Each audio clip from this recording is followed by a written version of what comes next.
what we do here is go back. What's up guys, it's Harry from PB Tech and I'm joined here by Nick Turner, the PB Product Manager for mobile phones. Nick, it's been the 10th anniversary of Samsung's Galaxy range. Last year we had the Galaxy S9. What's new? That's right, Harry. It is in fact Samsung's 10th anniversary and they're celebrating in style with not one, not two, but three brand new smartphones in the Galaxy S10 range. What's the difference between the three of these, Nick? Because they look quite similar. So your S10 and your S10 Plus have the most in common. You get big battery, 3 cameras on the back, the same processor, the same fast charging, wireless charging, the same storage and RAM, and the same screen resolution. What you do get that's a little different is the front camera. So your Galaxy S10 regular flavor has 1 front camera, whereas your S10 Plus steps it up to 2. And that second sensor on the front is used for depth sensing, so you can get some really sweet blurred backgrounds, totally adjustable as well, if you're shooting a selfie or a group selfie. So what's new this year in Galaxy Land? This year, Samsung's really kind of blown us all away because the base models of the S10 and the S10 Plus actually have 8 gigs of RAM. Woo-wee! And even the S10e is at like 6 gigs of RAM and 128 gigs of storage. And they've kept all the usual sweet Samsung features like you can chuck a micro SD card in it. It's still got a headphone jack. So you get all of this stuff plus like a really significant boost up.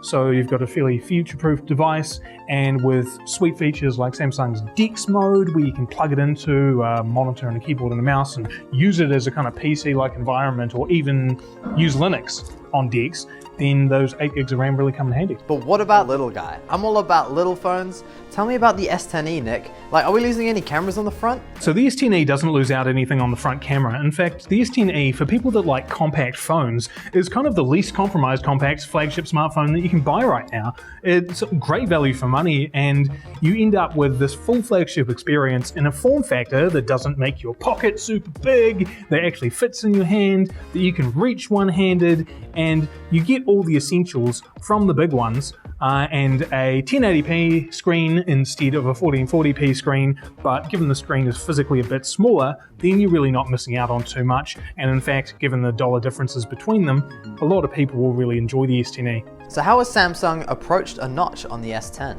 So this year Samsung's got what they're calling an Infinity O display, and what that means is you get the phone, and it's almost entirely screen without a notch. Instead, they just have a little cutout, a little circle in the corner for the front-facing camera.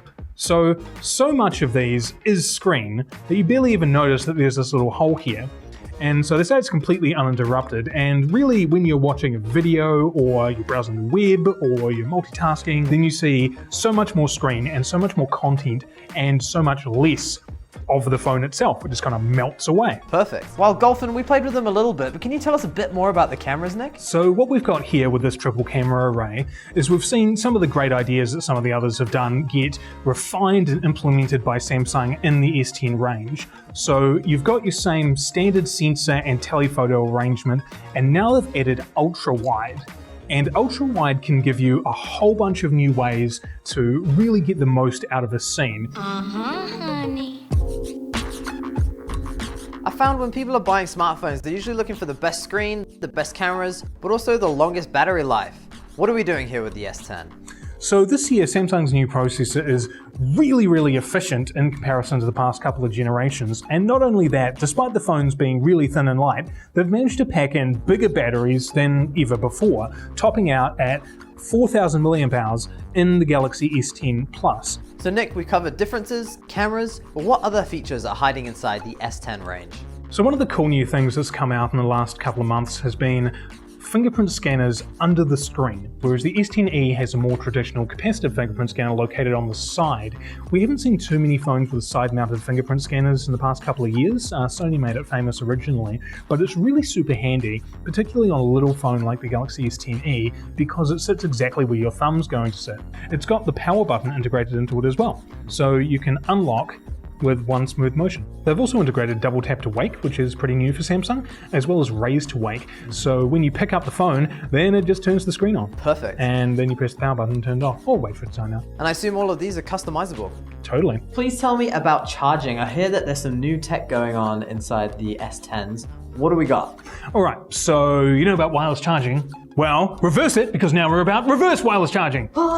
It's like wireless charging, but backwards. It drains your battery wirelessly, which it actually does. But the idea here being that Samsung have this sweet ecosystem of awesome accessories you can get for your phone, including the smartwatches they've been doing for a couple of years, and these new Galaxy Buds, which are true wireless in-ear headphones, and you can get them in their charging case, biff them on the back of your S10e, S10 or S10 Plus, and charge them. So which one should we buy, Nick? If you want the best, then you got to go straight for the top, because your top end Galaxy S10 Plus comes in a ceramic finish, which is, you know, fingerprint resistant, scratch resistant, looks and feels a bit heavier, a bit more premium, sweet rose gold trim, awesome white finish, and up to 1 terabyte of storage and 12 gigs of RAM for when you absolutely need to carry everything with you on your phone. Because of the smaller screens and the smaller models, then you actually get pretty similar efficiency. Of course, one of the reasons that people go for the Plus model is for that bigger screen and also for that bigger battery life.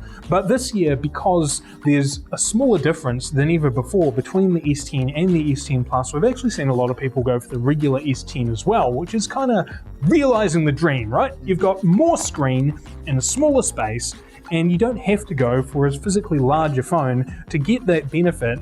Well, I'm sold. Thank you so much for watching. You can check out the whole S10 range in-store or online at pbtech.co.nz. And thank you, Nick, for coming in. Catch you guys next time. Peace. I'm not sure what to do with my hand, and at the end of the day,